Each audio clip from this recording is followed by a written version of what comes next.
Bom, essa é mais uma aula sobre museus com pré-existência.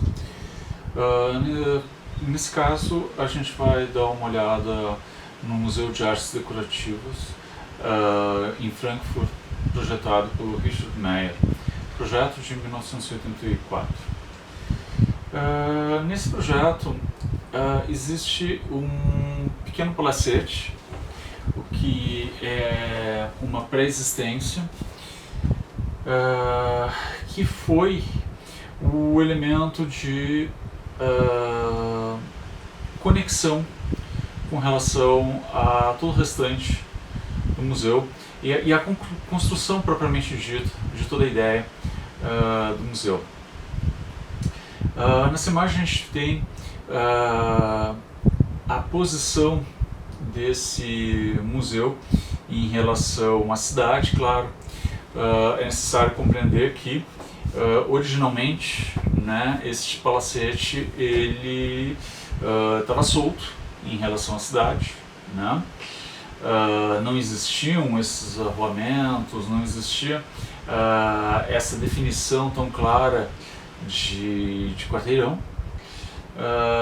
E o palacete buscava uma relação com o rio que passa ao lado, né? Então, o que a gente percebe é que o palacete ele está perfeitamente direcionado, rotacionado em relação ao rio.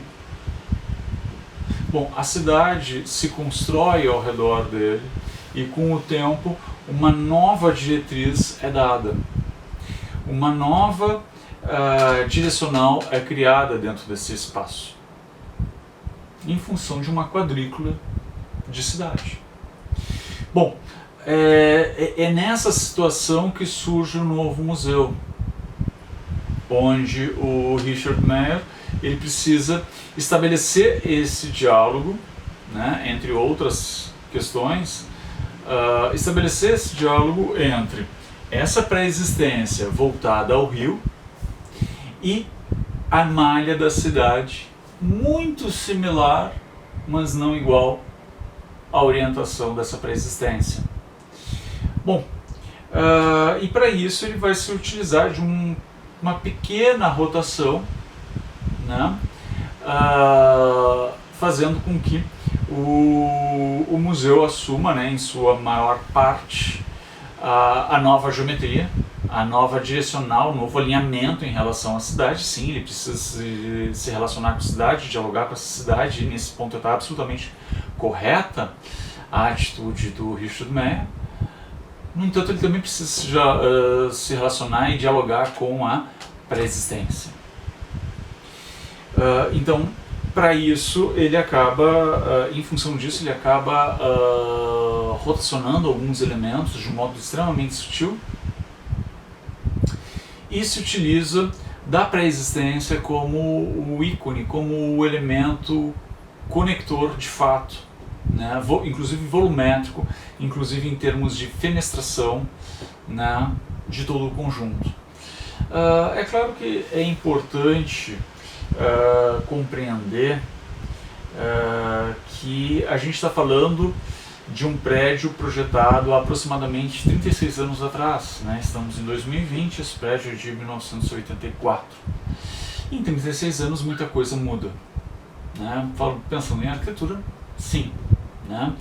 Então, em termos de linguagem, é absolutamente vital que se compreenda que, neste caso, tem uma linguagem bastante datada e bastante pessoal dentro da obra do Richard Meier. No entanto, não é esse o objetivo, não é esse o foco dessa aula. A ideia fundamental é que vocês percebam a estratégia que eles usaram, seus colaboradores, né?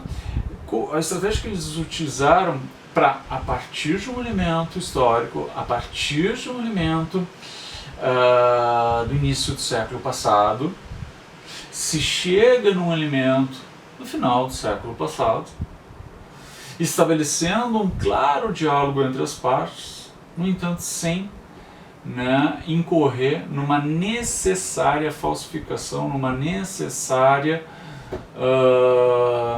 tentativa de aproximação visual da coisa. Não é necessário nada disso, né? E o Richard Meier mostra isso muito bem nesse caso, né?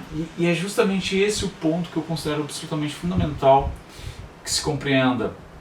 Ao olhar um projeto, ao olhar uma pré-existência, ao olhar a arquitetura, é fundamental que se consiga discernir o que é a essência dela, o que são os elementos que constroem essa composição, que constroem esse raciocínio arquitetural, e o que é a roupagem, o que se utiliza para essa construção, né? Então uma coisa é o que eu chamo de DNA, né? O genótipo é a essência, a estrutura interna da coisa. De outro lado, é o que eu chamo de fenótipo, é a roupagem, é a face externa do objeto de arquitetura, certo?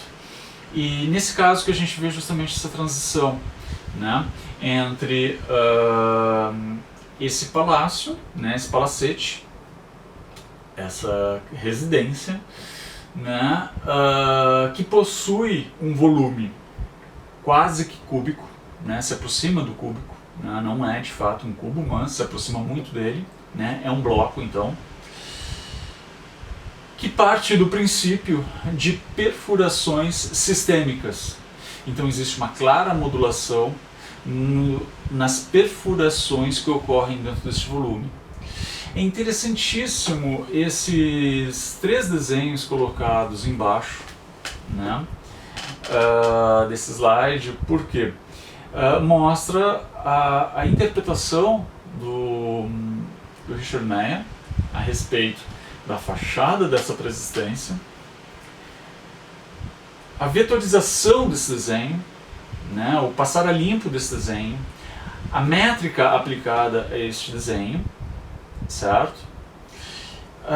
E por fim, a transformação desse desenho absolutamente já geometrizado, racional, para um desenho ainda mais geometrizado e já buscando uma linguagem de época, né? Uma linguagem de Richard Meier em meados dos anos 80.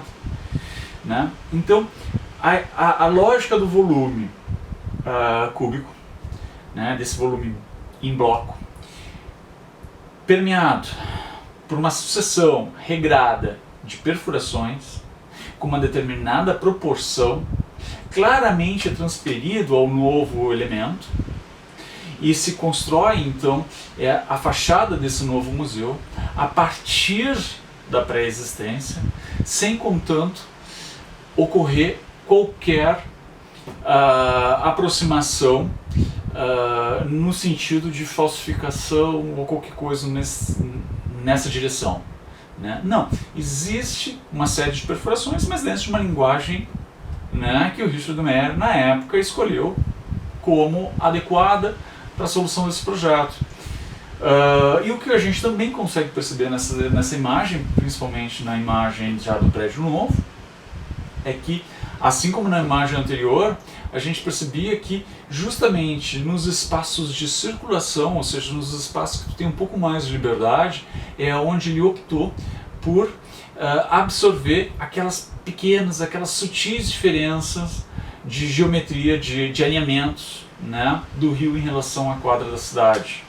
Né? Então é na circulação vertical que ele faz esse jogo, né, e não leva essa geometria complexa, né, ou seja, não ortogonal, para os espaços mais complicados de resolver. Né? Então nesse sentido eu vejo uma grande esperteza, né, e coerência do Richard Meier em relação a esse assunto.